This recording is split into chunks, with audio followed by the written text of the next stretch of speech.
Let's get to know the doctors here on CN2. Hey, I'm Lucas McFadden. Each week we're getting to know the doctors from MUSC Health. Today we're getting to know Dr. Courtney Wright. She is with MUSC Health, Lowrys Primary Care in Chester. And we want to welcome Dr. Wright from the big community of Chester. And I say that because you are a proud Chester alum. Yes, I am. And first of all, thank you so much for having me. I'm very excited to be here. So I actually did grow up in Chester, was born there at the hospital across from the practice that I currently work in. So go figure. So I grew up there, went to Chester High School, graduated, and then went to Columbia to do my training. So I've actually been in Columbia for the past 12 years. For undergraduate studies, medical school, and residency, and somehow found my way back. Well, Chester is lucky to have you for sure. Thank you. And you know, we're a state divided between Yes. Clemson and Carolina. Absolutely. So I assume, but you know what happens when you assume, but I assume you are a proud Gamecock. Go Cox, all the way, all the way. But you'll see Tigers at your place too. Absolutely. Oh yeah, for sure. Now this is pretty interesting about Dr. Wright. She is really like Doogie Howser M.D. You finished high school at 16? I did. I graduated at age 16 and then went to college, so got a very early start. Don't know how that happened. I guess I just went to school and took the test and passed. Well, you're smart. That's why you're a doctor. Well, thank you. And I joke with Dr. Wright. She looks like a doctor that should be on like Grey's Anatomy. Oh, thank you. Minus the drama that they have at that hospital, right? Yeah, they can save the drama. Oh my goodness. All right, so you're again with Lowrys Primary Care in Chester. Yes. So what inspired you to look into family medicine? So that's a long journey. That's actually a pretty long story. I'll try to condense it as much as I can. But as a kid, I knew that I wanted to be a doctor. I actually carried around a little stethoscope and had a shoebox that was a makeshift x-ray machine. Practiced on my stuffed animals and then started practicing on my family.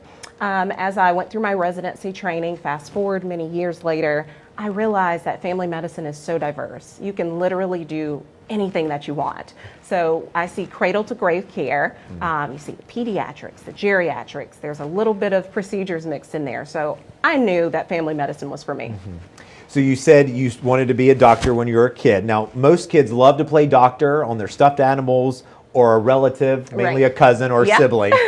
And kids get to a point where like you start to interject like the blood and a broken bone and they're like, yeah, I'm out. Yeah. But for you, you said, bring it on, right? Bring it on more.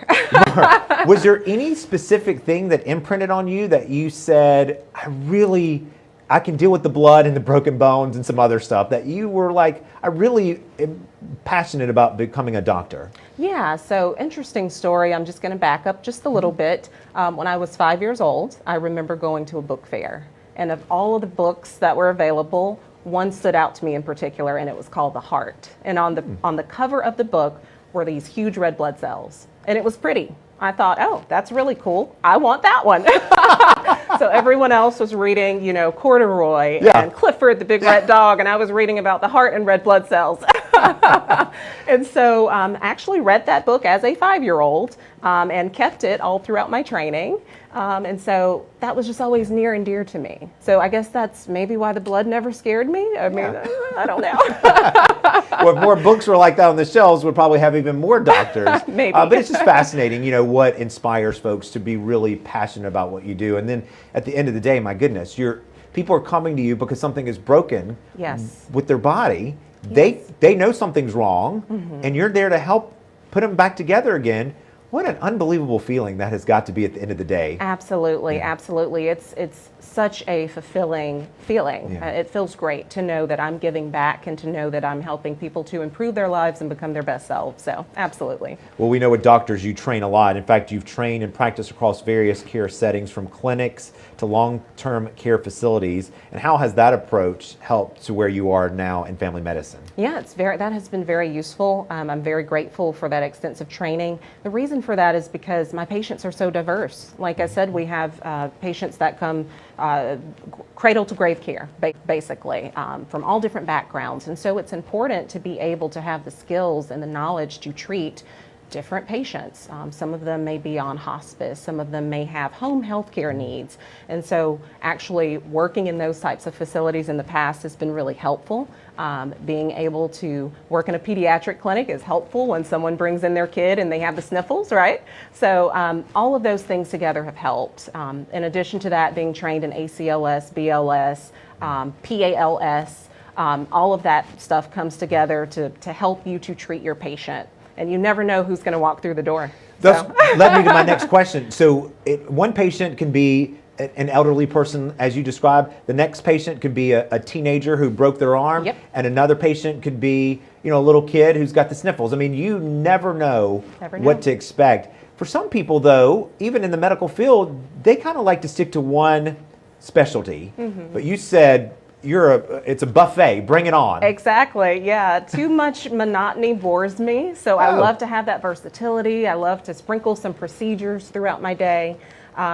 I don't want to see the same thing all day, right? I mean, that's boring to me. So that's why I'm doing family medicine. Well, variety is the spice of life, is what they said. Love that. Well, MUSC Health primary care there in Lowrys. You're seeing patients of all ages, as you mentioned. Yep. What's special about forming long-term relationships with families through every stage of life? Yeah. And that's a good one to ask, because it's one thing to treat them, but chances are you're going to probably see these individuals again. Lowrys in the community you serve is pretty close-knit and it's tight. So how do you form those bonds with those individuals so they will continue to come back to you? Yeah, so I think that's a great question. And when you think about it, life is the longest thing we're ever going to do, right? It's the longest thing we'll do. Yeah. And relationship building is really just the foundation of life. That's what everything is about. And so personally, I love continuity of care. I love, delivering. Currently, I'm not delivering babies, but I have in the past. Being able to deliver that child and see them grow into a toddler. And then I haven't been practicing long enough to see that toddler grow into a teenager. But that's something I'm looking forward to in the future. And just making sure that I meet my patients' needs where they are. Making sure that they understand that I care. I care about their needs and showing interest in what's important to them. I believe that people really appreciate that. You keep doing it as they go throughout life, and then you build that strong relationship, and it's built on trust. Yeah. Well, she is a hometown gal. She is from right here in Chester County, born and raised, did her schooling right up the road, as you heard, at USC, and she is back now to pour into the community to help raise her. Go and check her out. Her name is Dr. Courtney Wright. She's with MUSC Health, Lowrys Primary Care there in Chester. Dr. Wright, thank you so much. We appreciate the conversation. Thank you. No problem. And we'll continue this conversation with more doctors from MUSC Health.